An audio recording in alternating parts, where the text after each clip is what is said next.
James, first up, we'll just start with the ESL. Are you pleased to see the proposals falter as quickly as they came aboard? Yeah, if we didn't realise that fans are the heartbeat of football, we certainly do now. The right decision, and we move forward. Does it just show what football means to the fans and the players, though? You know, people protesting about essentially the right to lose. Yeah, but essentially the community, the communities are the centrepiece of any football club. And you know, I'm proud to be working with the community trust here at this football club. Most of my energy's sort of based around Chesterfield, really. So the ESL obviously didn't really affect us. We weren't to know what would happen in the future, but I'm glad that common sense has prevailed. In terms of more important matters, Danny Rowe, how long have you been tracking him, and what does he bring to the club? We got close in January before he went to Bradford. We were close to signing him, and it didn't work out because he wanted to continue in the EFL. An opportunity sort of arose in the last 8 days after we lost to Quasi. A lot of talks going on, and I'm really, really pleased he's chosen his future with obviously us. Is it a kind of direct replacement for a Quasi? Does he bring something different? What kind of attacker are you bringing in? Well, individuality. People, you know, players bring different weapons, and it's clear that that Danny's goal scoring records, he's proven at this level. First and foremost, it's really important. Secondly, he can change a game on its head, so he's an artist. We lost a bit of artistry with Quasi, knowing the player he is. So similar in that sense. They both can change games in an instance, but in their own right, they're their own players, and we've got to make sure we play to Danny's strengths. Is it a lengthy deal? It's been reported that it's a few years. There's a lot of reports going round I've seen, but no, it's a couple of years guaranteed, and then the third year's incentivised. It's performance based, and I'm sure we'll hit those targets knowing Danny. What does it say about him and the club that he's been prepared to step down from League Two in a club like Bradford City to come to Chesterfield? Yeah, well, it's never an easy decision to drop down out of the EFL, but it probably underlines our ambitions as a club. It's certainly within next year's budget. And this year's budget. There's nothing to do with furlough. There's been no other players been put on furlough for this deal or anything like that. It's a business decision. It does eat into that 20% saving a little bit, but I'm sure I can make it back through other ways going forward, as I've shown in the last 5 months. You know, people are looking at us saying we're spending a lot of money, etc. Let them talk. I'm not fussed. I know where we are. Work closely with the board, and it's well within our budget. Why did you feel you needed another striker right now? What was it a result of Quasi's injury? Yes. Yeah. Or the above? Exactly that, Adam. It's we've lost a real key player, haven't we, in Quasi? I think it's shown in the last couple of games that despite what's been reported about the performances and stuff and the scaremongering, I'm very comfortable with our performances. It was just that final bit that we didn't have. The statistics back that up. The most important statistic, of course, is that we lost 2-1. The opposition scored 2 and we scored 1 in the last 2 games. But really, you play those games, you win 90% of those games if you can get sort of that ball in the back of the net. We had opportunities in different ways, balls flashing across the box, shots from distance, going round them, over them. And I've been pleased generally with the performances. Our concentration in both boxes hasn't been, and our focus and our ruthlessness in both boxes hasn't quite been there. But I'm sure we'll get back to winning ways tomorrow if we reach those performance levels. Just a couple more on Danny. 32 was his sort of age and experience a key reason why you wanted to bring him in? Partly, but he's clearly a man, and what I mean by that is those experiences that you've just spoken about. So he'll fit right into what we're building here. He'll help Kai, who's obviously coming through a different phase of his career with his development. And I'm really looking forward to seeing them two play up front, but also not forgetting we've got Nathan, Addy and Marcus as well, so we've got some great firepower. I'm really pleased with the signing, and it's not just a short-term one to try and gamble on promotion, etc. No, we're quite rightly 7th with a game in hand. We've earned that. It's a case of building for the future. And obviously, Kwasi isn't a short-term injury; it's a long-term one. So, with Tom's long-term injury as well, we needed a striker for the longer term, and Danny's that. So, do you feel it was a lot to expect of Cairo to start on a regular basis at the stage of his career and at the stage of the season that you're at? No, I needed. We just spoke about what we were missing with Kwasi, and I think Danny ticks some of the boxes in terms of similarities. But in his own right, Danny's his own player, and he produces goals himself. He can create goals himself, so that will add something to what we've got on the pitch in the last couple of games. You mentioned that there've been words after the Halifax game. Have you seen a good reaction since? Yeah, great reaction. I had no doubt. Training was a high tempo yesterday. There's a buzz about the place still.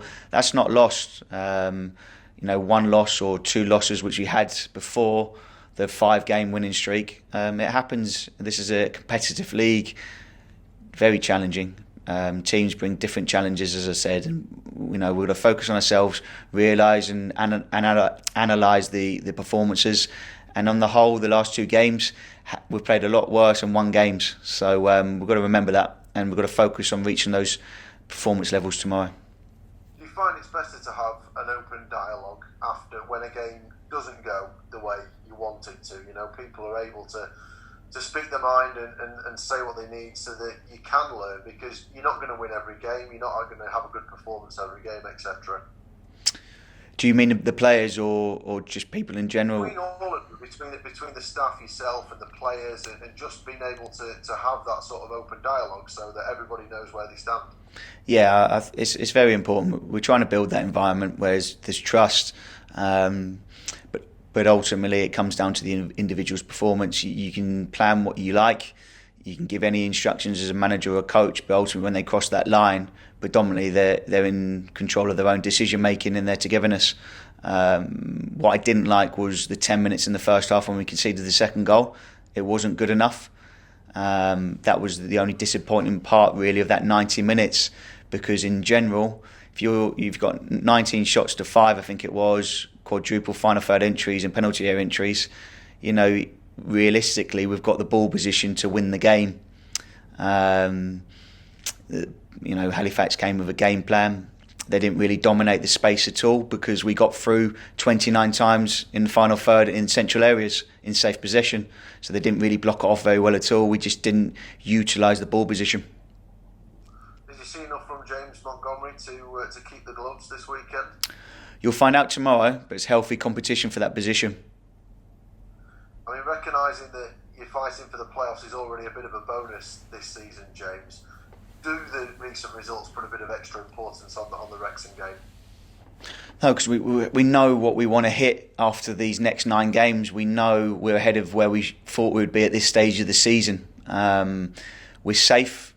We look like we're going to finish in the top half, which is in itself a great feat for the club, considering the last couple of years and where we picked it up on obviously November the 26th. We can't forget that. We mustn't smash down what we're trying to build just for a few results. We've got to stick together. We've got to be realistic as well about the performances. We're the first to admit if the performance levels haven't reached where we want them to be, such as Maidenhead away, etc. But those have been few and far between, and it was only that 10-minute period really in Halifax game where they scored the second. We didn't react correctly. It wasn't too pleased at half-time, but second half, you can't fault the attitude of the players and the relentless attacking play that we had. We were just all in their half, reduced them to minimal shots. The back four didn't work at the start of the second half, so we quickly recognised that, changed it, and again we're dominant for the remainder of the game. So we've got to be realistic, make sure we never too low on a loss, never too high on a win, like I keep saying. And we've got 9 cup finals now, and we need to accumulate a certain amount of points to get in those playoffs. Yeah, certainly a frustrating week at home from a results perspective, but you are going for a 5th away win in a row. Is that something that you'll be reminding the players about? Yeah, and I think it's 16 points out of 8 games, so there's no panic here. We know where we are. You only put pressure on yourself, but we also are aware that you don't get many opportunities in your career to get a promotion push. And because we're in that pack now, that's reducing every week probably. It's probably gone down to around 9 teams now for 6 positions probably. It's really crunch time. Thoughts on Wrexham as the next challenge? They're a prime example. They lost 3 on the bounce and then come back and bounce back with 2 4-0 wins, and now everything's rosy in their garden. So it changes quickly. They're on a good run of form with the last 2 wins and 2 clean sheets. But I'm sure it's going to be a really tasty game. It was here. I really respect their manager. He's had a good time there, really, in both stints. And they're pushing on, aren't they? So it's going to be a really exciting game, and one we're really pleased to be involved in. You're right to highlight their sort of patchy form, but particularly the last 2 games, very impressive. 2 away wins, 2 4-0 away wins do stand out. Yeah, they've brought a couple of players in, and it seems to have given them a lift.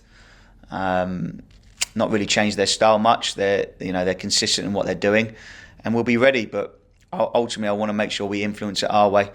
And we've managed to do that in the last 8 games. We've got 16 points, yes, a couple of losses in there, but generally the performance levels have been high. Just need to maintain those levels. Just as a little bit of an aside, James, we all know about Wrexham's Hollywood owners. What's your favourite film? What's my favourite film? Let me think. I like Van Wilder. I'm not going to lie. That was a bit of a classic in my time. I was at uni at the time, so it fitted in well. Class film, that one. Brilliant. Good Thank man. you. Cheers. Good luck, Cheers. Good morning, James. Morning. Is it a bit of a coup for Chesterfield to sign someone of Danny Rowe's pedigree, given the impressive goal scoring record that he's got? Yes, it is. Of course, we're delighted to have him. We're really pleased he chose us because, of course, he had another year left at Bradford, and if he wanted to move, he could have waited till the summer. But it shows the type of man he is, because he could be Bradford probably not going to make the playoffs now in League Two. He could have had his break, his summer holidays, and chosen something different in the summer, perhaps. But the fact that he's stepped forward and chosen this and to extend his own season shows the kind of man he is, and I'm really excited to have him in the change room. But I think our recruitment strategy is coming to the forefront now, because we're getting development players in, we're getting EFL players in, and we're getting proven goal scorers, for example, that have really laid their mark at this level, and the one above. So there's a strategy there. I'm working closely with the board and obviously Paul and the recruitment team. So we're delighted to have him. Were you a little bit surprised that someone of his quality was available? I was. I'm obviously delighted because we come close in January, and it just wasn't meant to be for the right reasons. Danny explained the reasons why. We are really surprised, but to act on that and get him in within the last really 48 hours, it's really unfolded, to be honest. It's been a heavy 48 hours to get him in, but now he's here, we're delighted.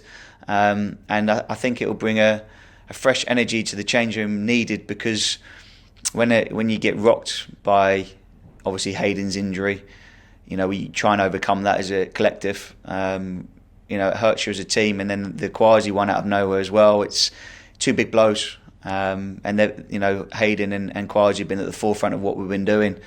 So 2 big losses, but to recruit Danny and obviously Manny and Kai as well in the last few weeks. Those 3 hopefully will give us that extra edge in these close games. Yeah, that was going to be my next question. Do you feel like his arrival's giving everyone a lift for these last 9 cup finals, as we call them? Yeah, the last 2 games have been very tight, and obviously Bournemouth, the draw specialists as well. It was tight, and they were tight games, and those games, if it wasn't a lesson in the fact that the smallest details matter in both boxes, then nothing ever will. And that's what the games will look like, especially if we're in the mix and we manage to get in those playoffs. I've experienced them twice now, and the smallest details, the most ruthless team that can take that opportunity in both boxes or defend that opportunity normally comes out victorious. And just on Kwasi Asante then, is there any update as to getting him an operation? How's that developing? Yeah, he saw the specialist Thursday. Yeah, yesterday, sorry. Lost track of days, so much has been going on the last 48 hours yesterday. And yeah, it's what we, got to give praise to Nick, our physio, really, to identify what it was without the scan and have those sort of concerns spot on. Physiotherapy, really, and it is exactly what Nick thought. The specialist has confirmed that now, and the scans confirmed that. So hopefully he's going to be going under the knife in the next week or so. And the same question about Hayden Hollis. Has he managed to go under the knife yet? Yeah, a successful operation at the start of this week. He's resting up at home with his family and his girlfriends. And yeah, it went well, as best it can be. And he's on the time frame that we thought. And is that exactly the same layoff as Aquasi then, with it being the same ruptured? It's an Achilles. Sorry. Yeah. Yeah. No, it's the same kind of time frame. It'll be 7 to 9 months for both. You can't really label it on a week. It depends what the recovery's like. Every individual recovers from serious injuries like that differently. It will just depend on how they both recover. And obviously, I, like I said before, that they're in safe hands with Nick at the forefront of their recovery. And I feel like I ask about him at every press conference, but how's Jack McCourt? He's back in full training. Great stuff. And is Curtis Weston, did he come through midweek okay? Yeah, it's just needs managing. So we're going to have to listen to him, because he knows his body better than anyone else. He's an experienced player. We need to listen to him, and he needs to listen to himself and make sure he doesn't put that under threat for longer term. So he can't sacrifice himself for short-term gain.